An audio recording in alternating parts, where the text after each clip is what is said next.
Para si meron 7,000 pesos po ngayon. Ito po ay isang gaming phone na dati po nasa around 15,000 yung presyo. Pero sobrang mura na po ngayon. And yet, napakalakas pa rin. Dahil ko yung mga bagong labas nga po ng smartphone ang asahan natin. At gusto nyo nga po ng malakas sa processor para ipang gaming. Eh wala guys. Mahihirapan po tayo maghanap ng smartphone na mayroong magandang processor sa mga kulang 10k po ng mga SRP ngayon. Especially po dito sa mga around 7,000 lang. Pero kung titingin po tayo sa mga smartphone ng mga 2 to 3 years old na, at nasa around 7k nga po yung budget natin to 10,000. Doon guys, doon po tayo makakakuha ng smartphone po talaga na mayroong napakagandang mga specs pa rin ngayon. Tulad po nitong si Poco X4 GT. Actually kasing lakas po ito ng Infinix GT20 Pro last year. Kaya talagang napakaganda pa rin po ng Poco X4 GT ngayon 2025. Lalo kung nasa less than 10k nga lang po yung budget natin. Lalo kung pang Mobile Legends lang ang hilig nyo. Napaka-smooth po niya, napakaganda ng performance niya. Compare nga po sa mga bagong labas sa mga gaming phone ngayon. Maybe makukulangan lang po kayo sa may display niya. Dahil medyo maliit nga po siya sa may 6.6 inches lang. Na merong IPS LCD display. Pero guys, ito nga po yung pangarap ng mga hardcore gamer dyan. Dahil hindi nga tayo matatakot na magkakaroon po siya ng AMOLED burn. Tapos sa lahat po ng IPS LCD display, itong si Poco X4 GT yung isa sa merong pinakamagandang klase ng display.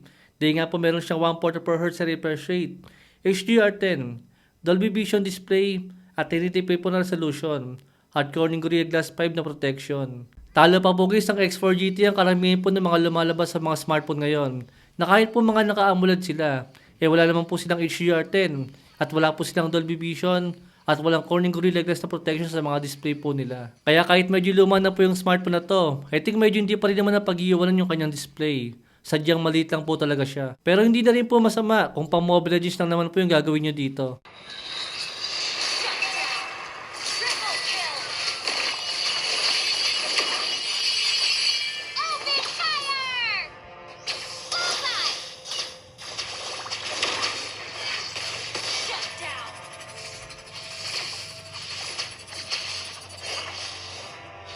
Let the shining star show you the way.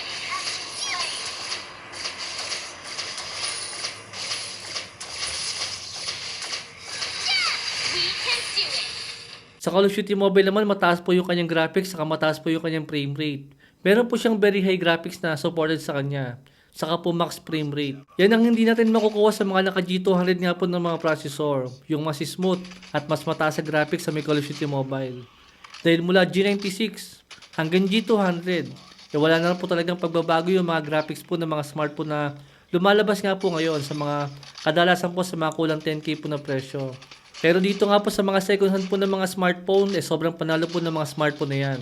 Lalo nga po kung hindi pa natin kayang bumili ng smartphone na merong kulang 15k o higit 10k nga po ng mga presyo.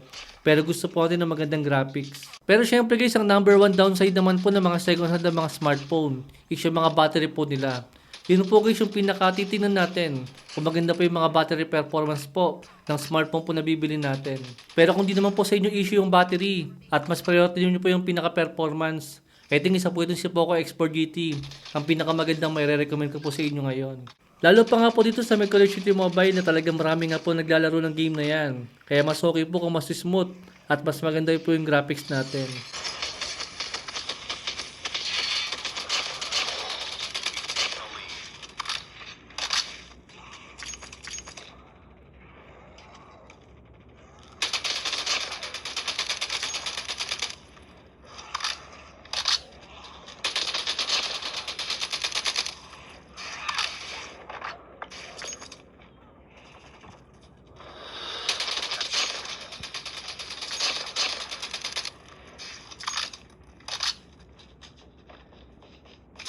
Hostiles have the hard point. Hard point locked down.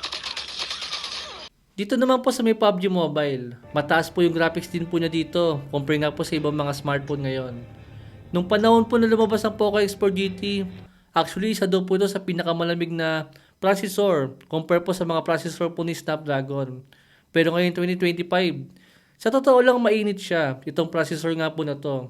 Kung dito nga po natin titignan sa may benchmark stress test, dahil lumabot nga po siya ng 47 degrees Celsius.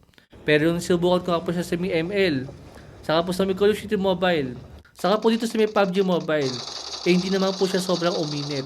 Okay na okay pa rin po yung nakuha kong temperature sa kanya. Saka isa pang maganda rito, umabot pa po siya ng Android 14, kahit pala medyo luma na siya. Naka 12 GB siya, 256 GB internal storage, kaya talagang sulit na sulit din po yan. Tapos meron po siyang UFS 3.1 na storage type, kaya talagang mabilis po mag-open yung mga application natin. Isa pang kagandahan sa kanya, meron pa po siyang headphone jack. Compare po sa maraming mga smartphone ngayon 2025 na wala na po mga headphone jack. Especially po mga gaming phone. Kaya kung sakaling magandang performance po at medyo tight po yung budget natin na nasa around 7K lang, hindi po talaga tayo makakakuha ng ganyang klase ng smartphone na dito po sa mga bagong labas. Pero kung titingin nga po tayo sa mga lumang smartphone na medyo 2 to 3 years old na, pero okay pa rin yung performance at sobrang mura na, I think okay na okay po yun guys. Kaysa naman kumuha tayo ng bagong smartphone na mahina nga siya pero bago. Then yung ibang smartphone, luma man sila pero malakas nga po yung mga specs. Dahil dati po silang mahal na kulang 20K yung presyo pero ngayon nga po nasa kulang 10K na lang. Sa Wuthering Waves kaya naman po ito ng Poco X4 GT. Kaso mas okay po kung maglalagay tayo ng fan cooler sa kanya para maging stable yung gameplay natin. Dahil medyo mabigat din po yung game na yan. Lalo nga po kung maglalaro po tayo ng medyo matagal. Saka medyo luma na nga rin po siya. Pero still, mas maganda pa rin po yung performance nga po niya kung usapan nga pong gameplay. Compare nga po sa mga bagong labas ngayon. Kaya kung sakaling nasa around 7K lang po yung budget nyo, maganda rin po i-consider yung smartphone na to. Meron po tayong link dyan sa may description. Diyan po ako umorder ng mga smartphone na mga nire-review ko. Especially po dito sa mga second hand po ng mga model. Yung mga murang mga gaming phone po.